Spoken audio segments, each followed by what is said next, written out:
Sand had a business trip in London.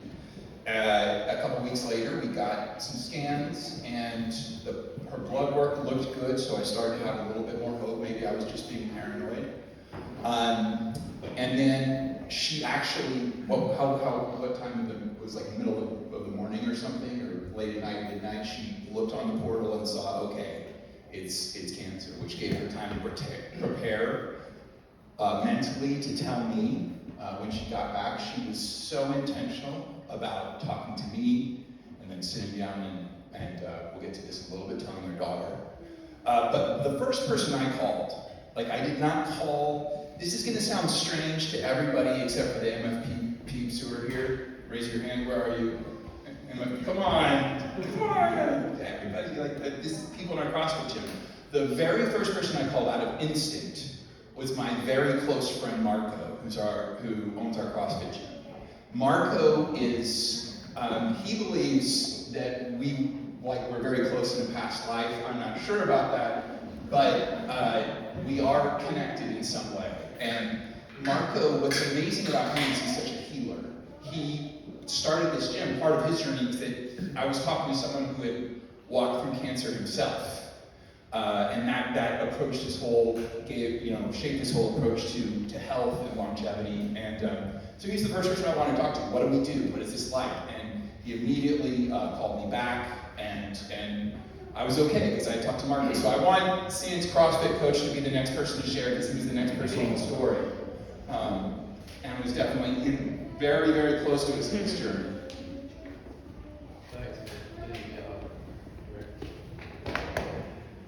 Sandra, I'll give you a hug in a second. Yeah. All right, everybody, just taking in this moment, obviously this beautiful space, so thank you for those who are hosting this beautiful night tonight. And yeah, it's just a great opportunity. I'm honored to be here. I'm very grateful to be here. I'm very grateful to have you both, not just in my life, but within our entire community's lives. And so, we're all talking about Sandra beating cancer, and so for someone like myself, many of ours in our community, this is no surprise, right? That she is where she is now, and we're thriving. And so I just wanted to tell a few stories, if you don't mind. The first is about our mantra and our mission statement at our facility, and it's called Just Show Up. Now it sounds very, very simple, right? You can think, just showing up to the gym and being consistent. And to both of their stories, they've come a very, very, very, very, very long way. And we're so proud of that. I say that for myself and Coach John and our members around here, that Sandra was actually the most improved for one of our yearly awards. And this mantra of just show up, it's not just about showing up physically, but it's how you approach life. It's how you mentally take on your task, how you work through adversity. And Sandra was not only super consistent and worked hard and daily ritual showing up to the gym and made all this progress, but I would assume that this helped her process with what she went through in this experience. And to just attest to how her thought process is with the gym, being one of the first people that who's had the privilege to talk to you guys, is that her first concern about having cancer was, could she go back to the gym? And so I had to give her, the few talks, but the idea was to support you in any way that we could, and to trust that you knew what you needed, and me being an advocate of how that we could help you throughout this journey was really important, and to make that happen for you. And yes, she did show up when she could at the facility in a very safe way, and obviously to make sure that that was supporting her recovery. And that also goes to show your mindset of who you are as a person, and how that really just shines for all of us. So that was the first story about getting to start our mission statement and mantra. The second is about what we do at CrossFit in our community. And it's not just a gym where you work out. We don't really talk much about aesthetics and how you look. It's about being better as an overall human being, but more importantly, and I have a few things about like what we can do as a society to thrive, and one of those things is just to connect on a more deeper and meaningful level with each other. And that's really what we try to do at our facility in our community. And I have someone here as part of the gym that I call if there ever is a emergency at the gym with someone going through something really, really difficult. And we got together as a community. We really wanted to make sure that you felt supported by our community, and we did something really special for her. And yeah, again, just continuing to support you through your experience, and we hope that that was helpful for you. Last thing I wanted to touch on is, again, why this was important for me to be involved for you both, was that I am a survivor myself. And so for me, just being someone to talk to and give advice, I felt like that was a great connection for us. But just so you guys know, there's still a lot of healing that has to happen, and we're all in a really great space. But let's remember, like, the people that are closest to somebody going through that, just say, for example, my very good friend Arnaldo, or my mother, for example, go through just as difficult as an experience. And so just remember to support the entire whole, right, the entire family, because there's still a lot of things that come with that process. And just know I'm here to support you guys for the long term. So I want to just give you one coach's advice, because I'm up here and I haven't been able to do that for you recently. One, enjoy the normalcy, right? Being back to normal. You go through all this stuff in your body and so much change, and just so enjoy it. You're being back to normal and embrace this. But you have a gift now, okay? This is not just something that happened. This is a universal act. And this is a process that's been given to you to provide you wisdom. And so just keep that in your pocket, right? You don't need to explore that now, right? And just for all of us to take in is that this gift for you is going to allow you to continue to evolve within yourself. It's going to allow you to continue to bring this gift and this energy to others, to allow us to come together. And it's also going to give this inspiration and energy and connection to the greater good of the universe. So just remember that, and I'll be there for you when you're ready to explore that. So thank you all. Have a great rest of the night.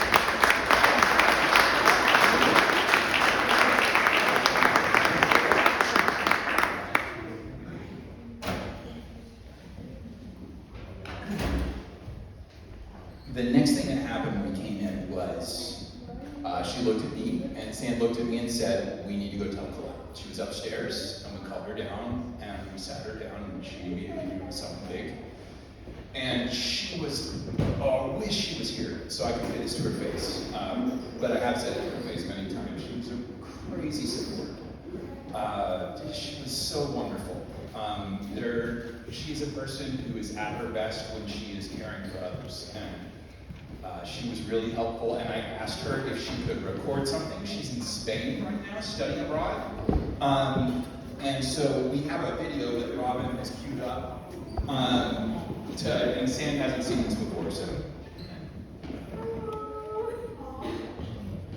I am in Spain, for those of you who don't know, where my lovely parents have sent me to study abroad. So thank you guys so much for that. I miss you so much every single day. And I am so sad that I couldn't be there for the party and to be there for your very last chemo. But I am just so excited for you and so incredibly proud of you. Mom, for those of you who don't know, if you've never had a conversation with my mother before, okay, this woman is one of the strongest people you will meet in your life. Certainly the strongest person I've ever met.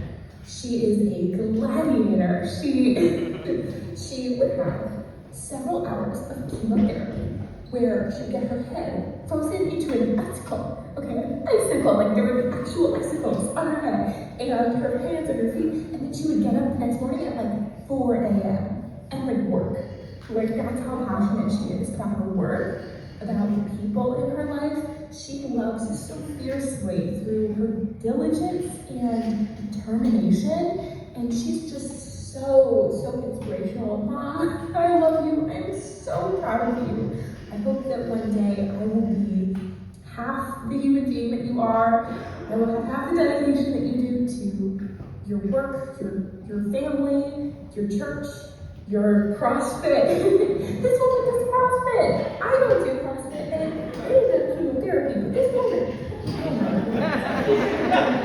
any of it, but I love you just so much, and I miss you, and, break all the chemo nuts in the world, but don't, because if you break a rug, you're gonna immediately want to clean it up, but do whatever that means for you, Mom.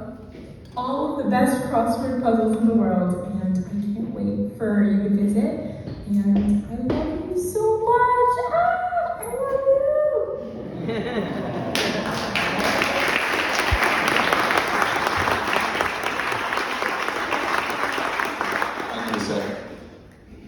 So we told her, and that's her. That's exactly the kind of support we got from her. And we'll get to this in a little bit. But Caleb was actually out of town. We didn't want to tell him over the phone. The next thing to do was to sit down. She called each one of her siblings. Her brothers were, very hurt. They were just saying last night they remember exactly where they were. Christina, again, it's an Oscar because she knew already. And then it was time to do the hard thing, and that was talk to Sandy's parents. I have been inspired. I have learned about what God is like from the way Joe and Maggie love their children. So we knew that was going to be a hard thing, and I was not happy about it. But one of the things, and I'll mention this later, God was preparing us for this. I've watched Joe Drygas for a long time as an example, but I was watching him care for his wife when she had her cancer diagnosis a few years ago, and she's here right now. And I learned how to care for his daughter by watching him. So we told them, and of course they blew away our expectations and how well they respond and react. But I asked him to say a few words. I hope you don't mind doing that, Joe. I guess this is how I came into the story and how I got here. Wait a minute. I guess I'm the father. Okay. I guess that's how it works. But when we heard the news, I can honestly say it was overwhelming. I mean, it was in the summer. And Maggie, my wife, was diagnosed the August, 2 summers before that. So this August, she's coming on 3 years of cancer treatment. So it was just overwhelming. That's all I can say at the time. That I remember, you get like numb hearing that again, because like I told so many people, you're healthy to the day, and then you're not healthy again. And that's what it was for Maggie. Maggie, in August, 3 years ago, she went in for a routine surgery and came out after 9 hours of surgery in Paoli Hospital. So, anyway, it was tough, but in thinking back, being a parent of Sandy Drygas Cavathos, I'll tell you, it's different. I mean, those early years, I felt like I could have wrote a book on parenting. Oh man, this is easy. This is a piece of cake. I mean, it really was. Now, you could get a big head over it, but then we had 3 other kids. So, and I have to say, it kind of stunk because, really, the bar was set so high that her brother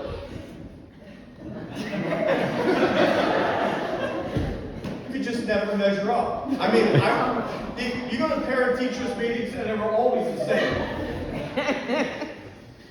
He's not Sandy. No way. No way is he Sandy. And that was the bar all the time. So, but it got less and less. I have to say, with Christina, Les, and John, they kind of forgot about Sandy by then. But Sandy was a legend in her own time. I mean, I remember when Maggie said, Sandy's kindergarten teacher says, she's reading books and we can't figure it out. Well, I can't figure it out. Maggie's native tongue isn't even English. And I got like 360 on the SATs in English. How could she read in kindergarten? Not from us, I can tell you that. Not from us.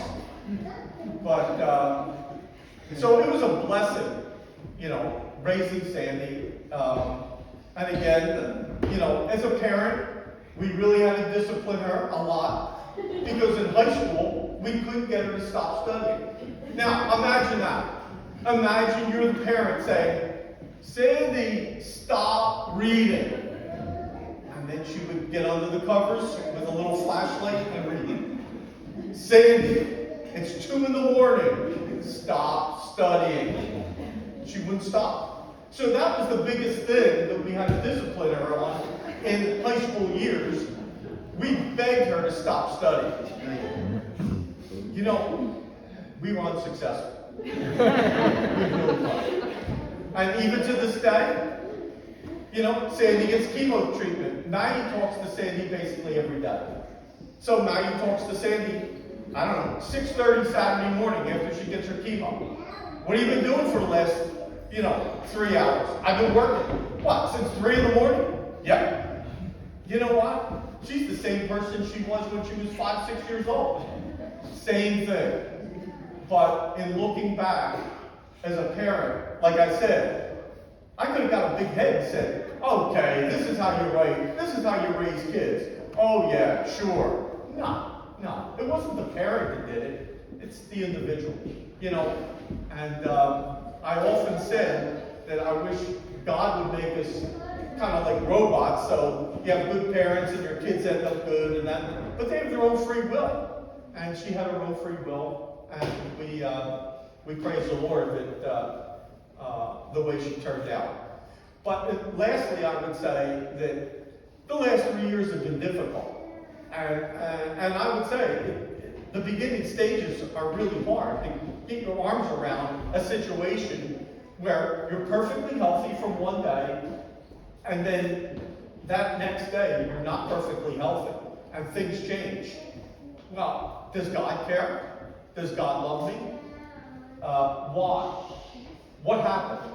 You go through that whole thing, and it took us a while, I would have to say, before we really came to grips with the fact that, yes, we have a God that loves us. He cares for us. He knows what's best for us. Yeah, we have situations in our lives that we don't understand, but we do understand that God loves us more than we could ever imagine. And God loves us, Maggie and I, and Sandy, and Arnava, and the rest of our children more than we can imagine. And if things come up in life, God allowed it for a reason. And He allowed it for good. We don't understand it. We probably won't understand it in this lifetime. But when we got our arms around that situation, it made life a lot easier. And the last thing I'd say, and it just came to my mind, is prayer. I don't understand how it works. I really don't. But I can tell you that countless people around the world have been praying for Sandy. Countless people have been praying for my wife Maggie. I mean, I get notes that I have, because I work for a mission organization, people in Africa have their whole village praying by name for these two ladies. Is it a wonder that Sandy is where she is? Is it a wonder that every CAT scan for the last 3 years have been good and perfect for Maggie? When you ask a doctor, is that the normal thing? No. It's not the normal thing. But we know that God answers prayer, and there's countless people, even now, praying for these two ladies daily. I have people that say, I pray for Sandy, I pray for Maggie every day. It's humbling. It's humbling. God loves us. We love Sandy. And thank you for coming.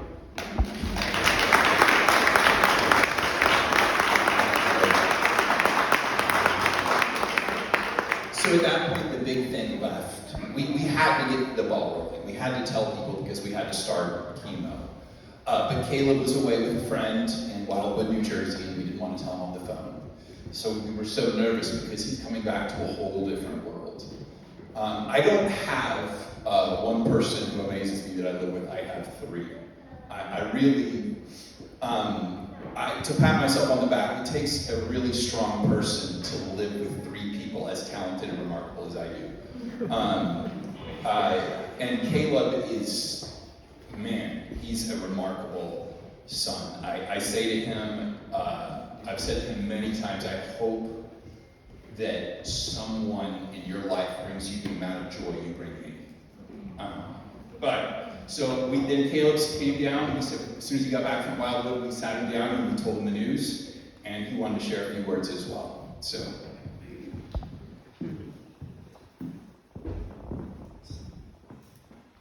Hey guys. Sorry, lost my voice a few weeks ago. So first, I just wanted to say congratulations, Mom. So proud of you for getting through these last few months. And I want to share a few words about my experience with my mom, because I've been super blessed. I've gotten to spend a ton of time with her throughout my life, and that's because she homeschooled me and my sister for 8 years. So even as a little kid, I could immediately tell this is an incredibly driven, motivated person. She would, every week, she would print out an Excel sheet that would have all our time mapped out for the week, what we're gonna learn, what we're gonna do, and it was like people have talked about her being goal-oriented. It was like every hour her goal was to cram as much knowledge into my sister and I's brains as possible. And it was an incredible experience, and just looking back, as recently as the end of last semester, I had final exams in some of the hardest classes I'm going to have to take at Duke. And just studying for that, the week leading up to that, I would every morning get up, get down a cup of coffee, and just basically study the whole day. And I remember saying to one of my friends that this is probably the hardest I've worked and the most I've learned in 1 week since I was homeschooled. as like a 10-year-old. But back then it was everything. But fast forward to her first chemo treatment, and me and my dad and Colette were all sitting around her as she got her first treatment, and anyone else you would expect would be angry, maybe snapping at people, upset, nervous, but my mom was completely calm, collected. We played guessing games. She made jokes about how she was gonna play the cancer card at work. I guess that one never ended up happening. I think I played that card more than she did. But anyways, and throughout the whole process, she was just absolutely incredible and inspirational. She had her first treatment as early as she possibly could. Just wanted to get it over with, get the process through with, and yeah, it was truly incredible, Mom. I'm so proud of you for now. You can add beating cancer to your list of life's accomplishments, and yeah, congrats.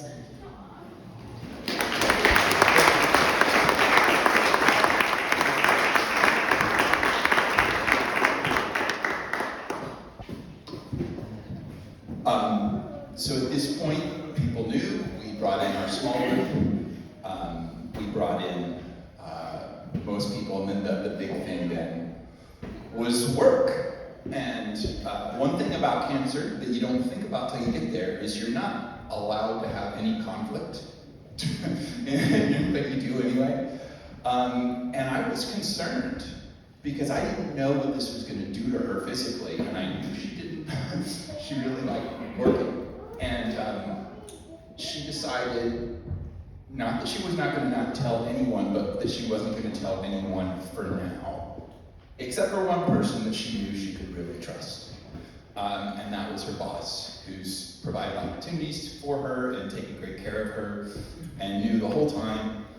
In fact, very quickly when we had a group of friends pray for her healing, Chris and Lisa asked if they could come and be part of that. But Chris agreed to share a few words about Sand from the work perspective. Hi, I'm Chris, co-worker, friend of Sandra. We call her Sandra because we were told to call her Sandra by Sandra. Enough of the Sandy stuff. I'm just so overwhelmed by the stories, that we're hearing today, and cancer had no shot at beating this woman. We didn't know. I mean, I knew, but Comcast didn't know. Our Comcast folks, and we're so privileged to be in this celebration, today, and so privileged to be here with you. But no one knew. No one knew that Sandra was in the fight of her life. And she came to work every day and gave it her all, as she always does. She's a hard worker. I know that comes as a shock to many of you, but she's a hard worker. Joe and Maggie, thank you for letting her stay up all those nights to study. She is amazing. And when people found out, they were shocked. They were shocked. Just a couple of weeks ago, in fact, they were just shocked and said, "There's no way. You were here the whole time. You never missed a day. How is that possible?" Everyone, a lot of engineers, so they're trying to engineer a lot of the timelines and trying to figure it all out. But cancer is something that we're all just deathly afraid of. To hear that you have cancer, I have not heard that, must be devastating. And I think for Sandra, she can tell you herself, but I think for Sandra, she needed a place that she could just be herself. The cancer wasn't the first thing on her mind, that she didn't see cancer in the eyes of someone speaking with her. And Comcast is a great place for that. Comcast is a great place to just fill you with work and fill you with obligations. And I know many of you are customers, and thank you. We appreciate all of it, but it's people like Sandra, that I think just make such a difference. And, I heard from Marco and the great work in CF. And Marco, we have a whole program. I don't know if you know this. We have a whole program dedicated to you and coaching because of what you mean to Sandra in her journey. And that's kind of really cool. And that's what she brings to her work life. She brings that passion, that insight. She brings Joe and Maggie. She brings Arn and Caleb, who she adores. She really does, Caleb. And how about that Colette? Just amazing. We are so overjoyed, people at Comcast, to know that Sandra is just surrounded with love and support through this journey, beyond this journey. So we're just grateful to be here. So you're cancer-free.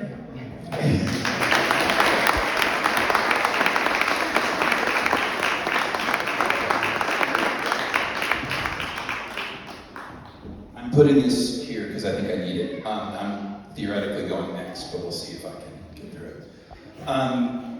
I really have been thinking for weeks about how to share what's gone on for the last 7 months, and I just can't. I'm still processing it, to be honest. Sandy and I were reflecting last week.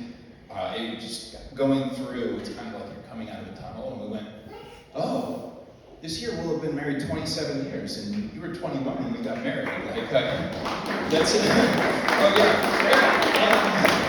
on the celebrate for sure. But we know a lot more life together than we do apart.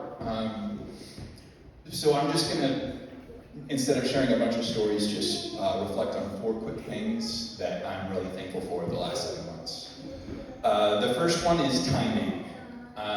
Joe talked about God's love, and one thing that made the situation a lot easier was God had his fingerprints on the timing of her cancer diagnosis. It was kind of incredible. This would have been so much harder had we had 2 kids at home in school. This would have been so much harder if she had been a homeschool mom. This would have been so much harder. I had a group of friends. I had a mental breakdown a few years ago. If this had happened during that, wow. That would have been unbelievable. And this would have been harder. We had the best community surrounding us in all areas of our lives that we've ever had. And then the timing of even the specific diagnosis, where the children could be there at the beginning and offer their support and love, and then go be college students and not have their lives defined. That was such a source of peace for me and Sand. Caleb, and I will tell this to Colette, thank you for thriving that semester, for last semester. That was such a gift. When I found out that both of them had chosen not to tell their friends, it was just such a relief, because we knew they could not have their lives defined by this. So we're really thankful for timing. The second one I alluded to already. I am blown away at my life in terms of the best thing about me, this isn't about me, but is the friends God has given me. I cannot believe the caliber, number one, of course, being Sam, but the people in our lives. I wish Neil was here. He's my best bud from high school. I would call and cry to him throughout the process. But so many of you, people in our CrossFit gym, always showing so much love and support to both of us. Family, we are so rich in friendship. And we thank God for all of you. I mean, Sam, when I said I wanted to throw a party, she was like, only the people who were really close and who really walked us through that. I'm like, well, that's a big list. So thank you. Thank you so much. And the third thing I'm really thankful for over the last 6-7 months, this one's pretty obvious, and I won't even tell, there's been so many stories told, but it's Sand. And what I want to say specifically about her, rather than tell a story, is someone 3 or 4 years ago gave me the advice, never compare your insides to someone else's outsides, right?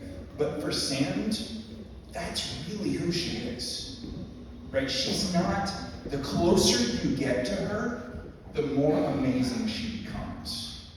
Being that close to her and walking through watching her do this, there was no, but it's a mess if you could really know. She is really that remarkable. I just can't believe, I haven't been this excited about a party since our wedding. A lot of nights I haven't been able to sleep since we got it. I mean, we were expecting good news, but when we got it, it was just like, oh my goodness, I get to do this for another 27 years. Oh, this is great. I will share, I'll have a lot more stories to share about the last 6-7 months eventually, but I want to say that. And then the fourth thing I'm really thankful for the last 6-7 months can be summed up in the word privilege. Okay, this is a real tough one. Imagine that you think of his hero, alive or dead historical hero, who accomplished something great. And imagine that you could get in a time machine and be the person who walked with them through their hardest day ever. And that's me. The fact that God would let me be the person to walk with her through the last 6-7 months, I don't even have words. And she wanted me there. She didn't. I'm obviously the more emotionally demonstrative of us in the relationship. But people who are just meeting me or going out, people who only know me would also agree. But I told Sam on the way here, the biggest compliment anyone has ever paid me, the biggest, encouragement, I guess, is her chemo was really hard. There are people in that chemo ward who had a lot less reason to hope than we did long term, but I think she had it toughest in terms of the actual experience. I had to put the machine on her head. Colette wasn't exaggerating when we took that after 8 hours, the cold capping, there would be frost around her head. And she's the most cold sensitive person God ever made. And then to prevent neuropathy, I would be putting these mittens and booties that were stuffed with ice packs on her hands and feet. And it hurt. She was supposed to wear it the whole chemo, and it was just too painful. So I would, every 5 minutes, take it on and off. But getting back to the compliment, she asked me, I had a big checklist of what we would do in chemo, and the first thing she wanted me to do was to rearrange that space. And she'd be in the chair, and she wanted to make eye contact with me the whole time. And that is the biggest compliment anyone's ever paid me. That she would want me there. That she would want me to be holding her hand through the whole thing. And I'm just so thankful for that. And I tell you all the time. It's nice to tell you in front of other people too. I love you, and thanks so much.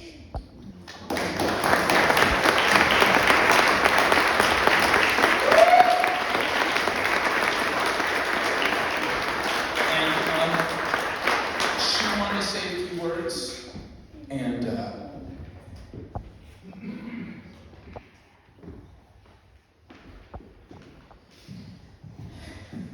wow. Wow.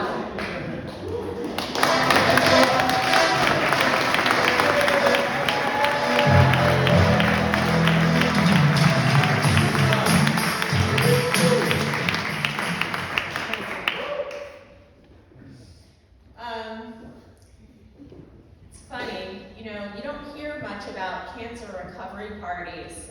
Arden commented to me that Paperless Post and eBite, they don't even have a template for that. Like, they have every other, holiday, Groundhog Day or whatever, but like cancer recovery parties, but why, right? It's such an amazing thing to be able to celebrate a cancer recovery.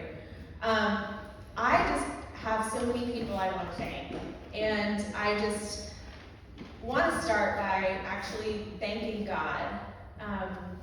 One of the things I came to realize with being diagnosed with cancer and going through it is just how unpredictable and how short life is, and really how little control I have over any of that. I'm just thankful that God chose to heal me and give me more time on this earth with my family, my friends, and the people that I love. I have to say I knew that God was with me, that He loved me throughout, and that He was in full control of the situation, and that brought me enormous comfort. I also want to thank Arn. Arn, you took care of every last detail. You had a checklist of 250 items to get ready for a chemo treatment, and that meant that I didn't have to think about it, and I couldn't think about it to get into the car to go to a chemo treatment on a Friday. I worked up until that very last minute, and I just put my shoes on and got in the car because I knew he had done everything and packed and done it so that I didn't have to face what I would have to face. Arn, you didn't complain when I spent thousands of dollars on a wig and more than that on a cold cap machine. So, because you knew it was important to me, and I appreciate that. You bought all my favorite foods when food just was really disgusting, and you took care of me. You did the dishes. You just picked it up, even though it had always been my job for 27 years. You supported my decisions, like going to work like I did, who I told, and I just appreciate so much how you did that. I want to thank Colette and Caleb. You guys have been so brave and mature. You came with me to a chemo treatment. That was hard, and I really, really appreciated having you there with me. And Colette, she figured out the whole wig situation for me. She found all the best places and took me to appointments, and then we tried them on together, and we laughed and took pictures, and that's a memory I will always remember. Mom and Dad, it was the hardest to have to tell you because no one wants to hear that their child has cancer, and I knew what that would feel like. And so it was really, really hard inside to have to tell you the news, but you have been supporters and encouragers every step of the way. Every day I call Mom, and she just brightens the day, and she always makes me feel better, and I know how much you guys just love and support us, and it means the world.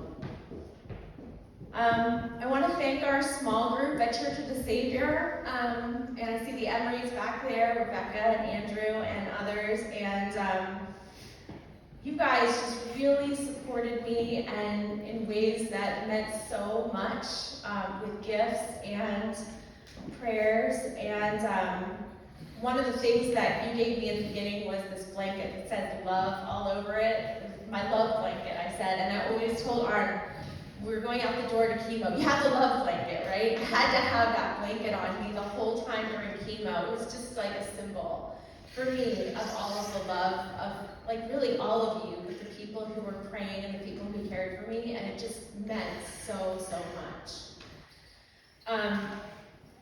I want to thank the CrossFit friends. You guys tolerated the fact that I was in the back not being able to do a whole lot. I couldn't keep up with you. But I will come back and be able to keep up with you all someday again. Thank you for the gifts and the canvas that sits still in our kitchen every day, marking the love and support that you guys all signed. Courtney for doing that. Thank you to the work people. I know you didn't know, but you provided that place I needed to go every day where I could escape and feel healthy and strong. And you guys are just a joy to work with. I love it. I want to thank the Jamesons. Robin, Nathan, thank you so much for generously opening up this place tonight to have this event. You guys are thank you so much.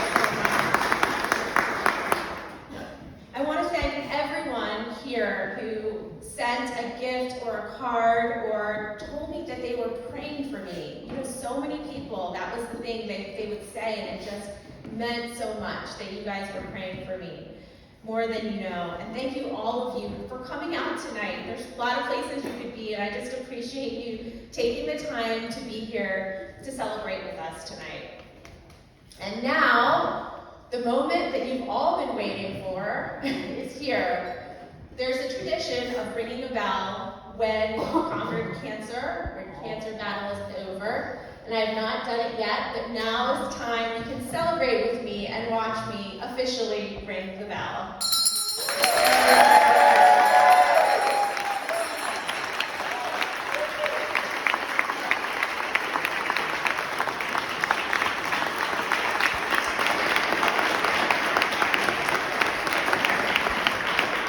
And everyone, we've got some amazing, I don't think anyone's gone into the banana pudding yet. The desserts are just as good as the food was. Chuck is the greatest caterer of all. We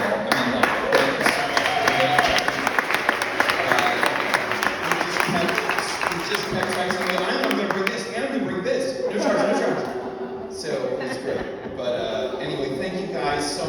celebrating with us. I wish I could have a party to celebrate that she's alive every day, so this is a special day for me. Thanks, guys.